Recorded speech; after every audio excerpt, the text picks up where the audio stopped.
Bonjour à tous. Donc pour commencer, moi je suis Grégory Pin, je suis médecin généraliste à l'hôpital Marmottan, responsable de l'unité de médecine générale, et mon collègue Thomas Choupac, qui est psychiatre et responsable de l'unité d'hospitalisation à l'hôpital Marmottan. Pour info, l'hôpital Marmottan, situé à Paris 17e, 4 unités fonctionnelles, un XAPA, donc une généraliste, toute conduite addictive et prise en charge, une petite hospitalisation de sevrage ou de pause pour les personnes qui en ont besoin, une unité de médecine générale qui justement, une unité ambulatoire qui permet de prendre en charge, d'accompagner les personnes qui ont besoin d'accompagnement somatique spécifique lié à la consommation de substances, mais également de la médecine générale tout venant pour des personnes qui en ont besoin. Et une unité de documentation qui s'occupe principalement de l'organisation de formation concernant les conduites addictives. Donc notre propos aujourd'hui, ça va être de donner un peu une tonalité sur ce qui se passe concernant les sevrages en catinone dans notre pratique. Ça fait un peu plus de 10 ans qu'il y a des sevrages en catinone à l'hôpital Marmottan. Le premier étant en 2012, avec Muriel Grégoire qui a parlé précédemment, avec qui j'ai travaillé pendant 2 ans justement, un petit peu après ce moment-là. En grosso modo, on avait à peu près 1% de personnes hospitalisées en 2012 qui consommaient des catinones. Aujourd'hui, on est passé à 10% des hospitalisations. Ça fait un peu plus d'une trentaine d'hospitalisations par an. On a dû isoler un petit peu les choses dans le sens où, comme on l'a dit précédemment, les personnes ne consomment pas que les catinones, ils consomment en général plusieurs substances, mais il y a également des gens qui font que des sevrages en catinone. Et au niveau de la file active du XAPA, on est à peu près sur un pourcentage à peu près équivalent, même si on a depuis le Covid, justement, une augmentation importante de la consommation, notamment de 3 CMC, 3 MMC, notamment chez un public plus hétérosexuel, plus jeune, avec des troubles de la personnalité plus importants.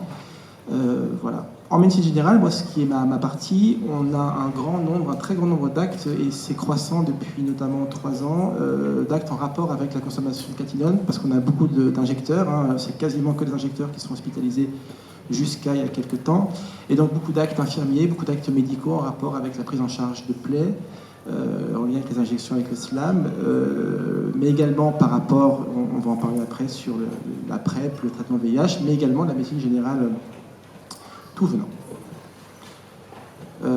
L'origine des demandes en catinone, elle est de manière non originale issue par exemple d'autres XAPA avec qui nous sommes partenaires, par exemple XAPA La Terrasse dans le 18e arrondissement, mais également d'autres XAPA qui nous orientent des patients pour des sevrages dans un lieu qui est fléché un petit peu spécifique pour l'accompagnement de ce type de produits, le milieu associatif, festif, communautaire également. Ce qui est un peu plus spécifique, c'est des demandes de prise en charge qui arrivent auprès de mon collègue Thomas, qui émanent de services de maladies infectieuses, de CHU parisiens ou franciliens, des consultations PrEP, des consultations VIH notamment. On a également un pourcentage non négligeable de patients qui sont orientés par de la médecine libérale, beaucoup de médecine générale libérale, donc de médecins généralistes qui souvent ont des temps de vacation en maladies infectieuses ou qui font des suivis en maladies infectieuses. On a également de nombreuses personnes qui sont hospitalisées qui sont des demandes d'hospitalisation qui émanent de psychologues ou de psychiatres également libérales, car c'est une population, on va le voir, qui est globalement assez bien suivie sur le plan psychologique. On a vu tout à l'heure qu'il y avait un pourcentage assez important de traitements antidépresseurs qui est prescrit chez ces personnes-là. Et également des personnes qui viennent spontanément par le bouche à oreille parce qu'ils ont des amis, des connaissances qui sont suivis, que ce soit au niveau addictologique, ou ont déjà été hospitalisés, ou qui viennent faire des soins somatiques en rapport avec leur usage. Les contextes de demande d'hospitalisation, de demande de sevrage, qui sont souvent des demandes d'hospitalisation d'ailleurs, on peut également faire des sevrages ambulatoires, mais la majorité des cas, c'est des situations de crise avec des personnes qui ont perdu le contrôle des consommations, avec à l'état où ils arrivent en tout cas à des complications somatiques importantes. Je vous dis des bras dans des états vraiment très, très altérés. Il n'est pas rare de voir arriver des personnes avec 30 trous par bras, des bras qui sont cachés, qui sont bandés pendant des semaines entières, des complications psychiatriques, on en a déjà un petit peu parlé, mais qui arrivent dans un contexte en tout cas de troubles anxieux importants, de symptômes dépressifs importants, de symptômes productifs également importants, qui isolent les personnes, qui les coupent également du monde du travail. Donc parmi les soins qu'on fait, c'est également d'arrêter les gens pour régulariser leur situation, donc un arrêt de travail qui permet de régulariser la situation professionnelle, et donc un isolement social, une solitude, un isolement affectif important qui amène à ce qu'on va proposer facilement une hospitalisation plutôt qu'un suivi ambulatoire chez ces personnes-là. Dans les consommations, comportements associés, ça a déjà été évoqué ce matin, les benzos, l'alcool, la kétamine également, qui joue un rôle assez important et qui a un rôle assez délétère d'ailleurs, parce que sous kétamine, on est amené à faire du sexe plus hard, plus délétère, parce qu'on ne sent pas la douleur, et donc les réveils de sessions de plusieurs jours de chemsex sous kétamine sont souvent des réveils très douloureux. Le GHB, bien sûr, Dorian vient d'en parler, qui est quasiment maintenant systématiquement associé au catinone, ce qui n'était pas forcément le cas, je trouve, il y a quelques années. Dans les comportements associés, on l'a déjà dit, le chemsex, la sexualité, qui est plus hard avec les produits, et vu qu'on ne reçoit quasiment que des slammers, en tout cas, le slammer, c'est quand même... Le slam est un facteur de gravité, en tout cas de sévérité, sur la consommation de catinone et le chemsex. Donc, quel accompagnement nous proposons Alors là, je vous ai fait un petit peu le listing des différents intervenants qui vont prendre en charge des patients qui viennent pour une demande de sevrage en catinone. Il y en a nombreux et ils ne vont pas tous intervenir en même temps, mais ça rappelle un petit peu ce qui a été dit tout à l'heure, l'importance d'une prise en charge pluridisciplinaire avec des accueillants qui vont, comme leur nom l'indique, accueillir des demandes, des nouvelles demandes, qui vont également jouer un rôle de fil rouge pendant la prise en charge qui peut durer longtemps. Des psychiatres pour une évaluation psychiatrique, des comorbidités, addictologues, des médecins généralistes qui vont être assez vite mis dans la boucle pour justement faire un état des lieux du bien-être somatique de la personne, travailleurs sociaux, des psychologues également. On a aussi une prise en charge autour du corps qui est important, car Thomas va en parler, mais le corps est assez omniprésent dans les hospitalisations de sevrage en catinone. Donc on a la possibilité de faire intervenir des ostéopathes, des masseurs shiatsu, également une sexologue pour l'aspect sexologique qui a été abordé jusqu'à présent. Il y a également des groupes qui sont mis en place, que ce soit des groupes psychocorporels, de relaxation, yoga, ou des groupes de parole, de partage, mais également tout ce qui va faire ouvrir aussi des portes aux personnes qui sont là justement fermées dans une vie un peu recluse là, par les comportements et les substances, l'art-thérapie, ateliers d'écriture et des ateliers de musique. Donc tous ces intervenants-là vont à un moment donné dans la prise en charge intervenir, que ce soit au début, que ce soit au milieu, que ce soit pendant, que ce soit à plusieurs moments, la prise en charge des patients qui sont en demande de sevrage en catinone. Comme toute personne qui demande de l'aide par rapport à une substance, on va proposer un suivi addictologique ambulatoire, mais ce qui est un peu spécifique par rapport aux demandes de catinone qu'on reçoit depuis quelques années, c'est des demandes dans un contexte de crise, donc on va facilement, en tout cas, rapidement hospitaliser les personnes. Donc ce dont on va vous parler là, dans les prochains moments, ça va être principalement les données en rapport avec les hospitalisations de sevrage en catinone, pour les raisons dont j'ai déjà parlé, notamment. La prise en charge somatique associée au sevrage, donc ça c'est important, je vous l'ai déjà dit, mais elle fait partie du fait qu'on a une consultation de médecine générale spécialisée dans l'accompagnement des usagers de substances. Nous voyons, et c'est de l'ambulatoire, nous voyons les gens finalement avant leur hospitalisation, nous les voyons pendant l'hospitalisation, et nous les voyons après l'hospitalisation, et nous les voyons des fois très souvent, ce qui induit finalement des moments assez propices pour créer un lien avec les infirmiers, avec les médecins généralistes. C'est des moments propices pour parler également de réduction des risques, pour parler de l'éducation aux risques liés à l'injection, pour parler également de sexualité, de pas mal de choses finalement, et ce lien souvent reste, parce qu'on les voit, comme je vous dis, des fois tous les jours, des fois 3 fois par semaine, pendant en moyenne 4 à 6 semaines, pour arriver à une cicatrisation totale des plaies. Au-delà de cette prise en charge-là, il y a le dépistage et la prise en charge des IST, donc dans les rapports sexuels importants dans le cadre du chemsex, avec des partenaires multiples et des prises de risques importantes. Ce travail qui est fait dans pas mal de lieux de prise en charge, de dépistage des différents IST, et également assurer une continuité dans les prises en charge médicales qui sont, par exemple, la PrEP, le VIH, mais également toutes les prises en charge, car les patients qui consomment des catinones sont aussi les patients qui ont besoin d'une continuité sur leur traitement de diabète, traitement d'asthme, traitement de BPCO, et il est important également de remettre de la continuité dans ces prises en charge-là. Voilà. Alors, je vais maintenant laisser la parole à mon collègue Thomas Choupac, qui va vous parler plus en détail des modalités et du déroulé des hospitalisations pour sevrage en catinone. Oui, merci beaucoup Grégoire. Je peux peut-être prendre ta place. Alors oui, moi je suis donc psychiatre addictologue à Marmottan. J'ai une expérience un peu moins longue que Grégoire à Marmottan. Ça fait que 2 ans que j'y travaille. Donc là, mon propos était plutôt pour aborder un peu plus spécifiquement les déroulés des sevrages en catinone à Marmottan.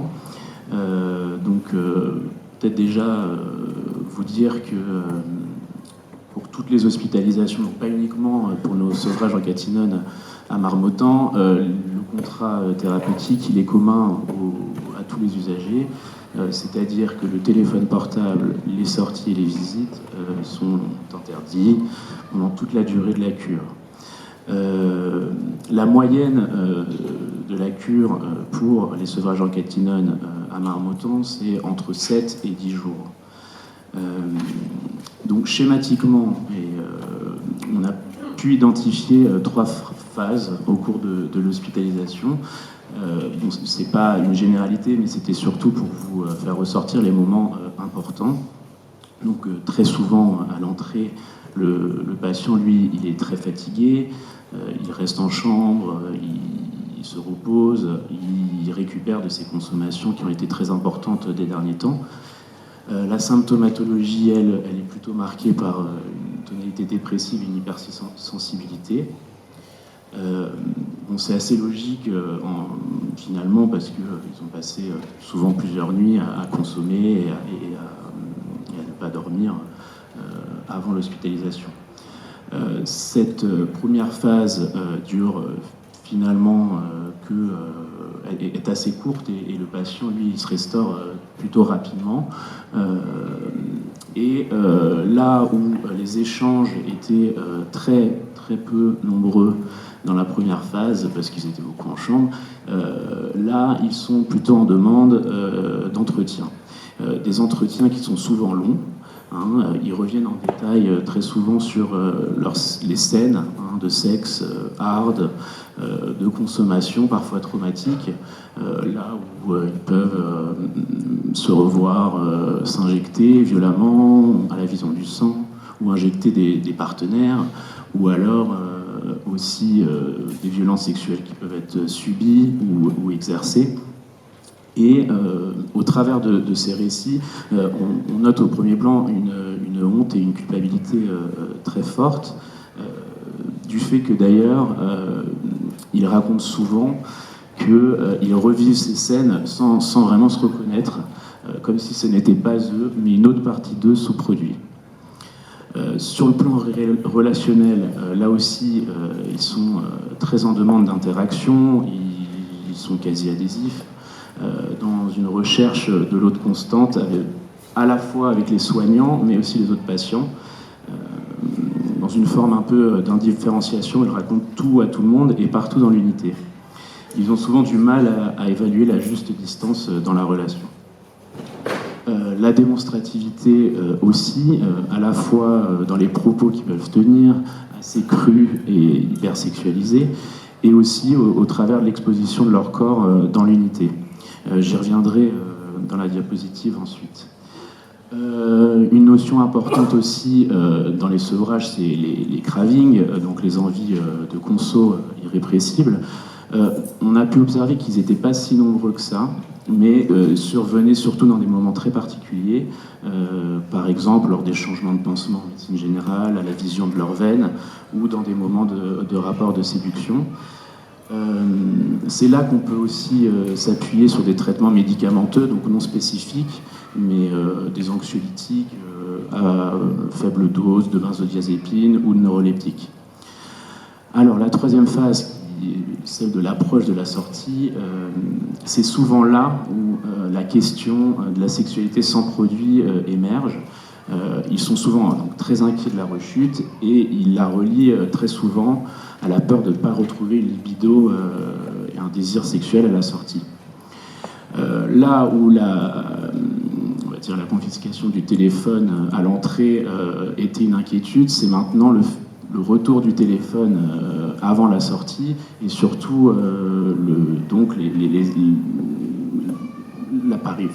le retour des applications de rencontres et tous peuvent dire qu'il est impossible de trouver un partenaire qui ne consomme pas.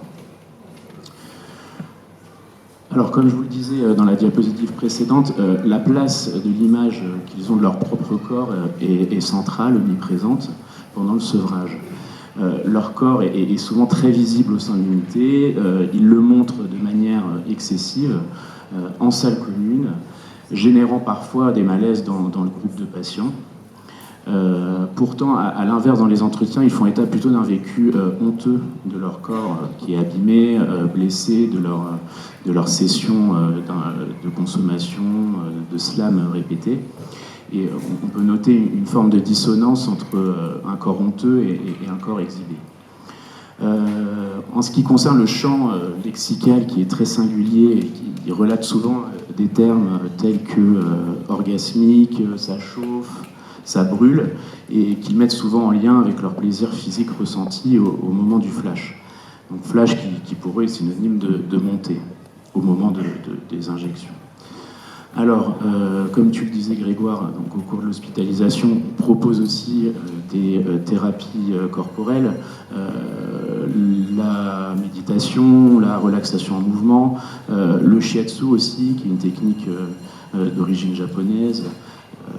Voilà. Donc, une fois que le sevrage est terminé, les patients ils peuvent souvent nous renvoyer une impression de trop courte durée d'hospitalisation, souvent du fait qu'ils ont l'impression qu'on a effleuré un ensemble de problématiques, mais sans avoir pu forcément les explorer un peu plus en profondeur. Pourtant, même si l'hospitalisation de sevrage est courte, il est assez rare qu'on oriente ces patients vers des post-cures. Alors, eux mettent souvent en avant leur volonté de retrouver leur quotidien, de retrouver leur domicile, et un des arguments aussi, c'est celui de reprendre leur activité professionnelle quand c'est possible. Alors, par contre, ils sont souvent très demandeurs d'une continuité des soins, donc en ambulatoire, et souvent l'enjeu au cours de ce suivi, on en a déjà parlé ce matin, c'est la question de la sexualité sans produit, et comment retrouver confiance en soi, confiance et plaisir dans une sexualité différente.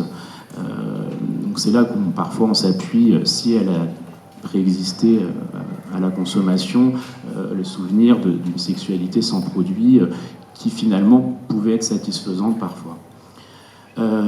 Bien sûr, au cours du suivi, on aura une vigilance particulière à toute comorbidité, alors soit préexistante, soit émergente après le sevrage, que ce soit les troubles dépressifs, les troubles anxieux, on a parlé de troubles déficit de l'attention. En tout cas, on sera vigilant à ça et on les traitera, on les traite en fonction de la comorbidité, donc par des antidépresseurs, par exemple l'ISRS. Donc, en conclusion, donc à Marmottan, peut-être les messages, encore une fois, à retenir, c'est que la prise en charge, elle est pluridisciplinaire, tant au moment de l'hospitalisation que du suivi ambulatoire. Souvent, la poursuite des thématiques abordées au cours du sevrage se fait à travers la psychothérapie. Elle doit être centrale, intégrative, autour par exemple du trauma, sexothérapie et les thérapies corporelles qui peuvent être poursuivies ensuite pendant le suivi. Sachant qu'on l'a dit, il n'y a aucun traitement médicamenteux spécifique au sevrage en catinone et au maintien de l'abstinence. Voilà, merci.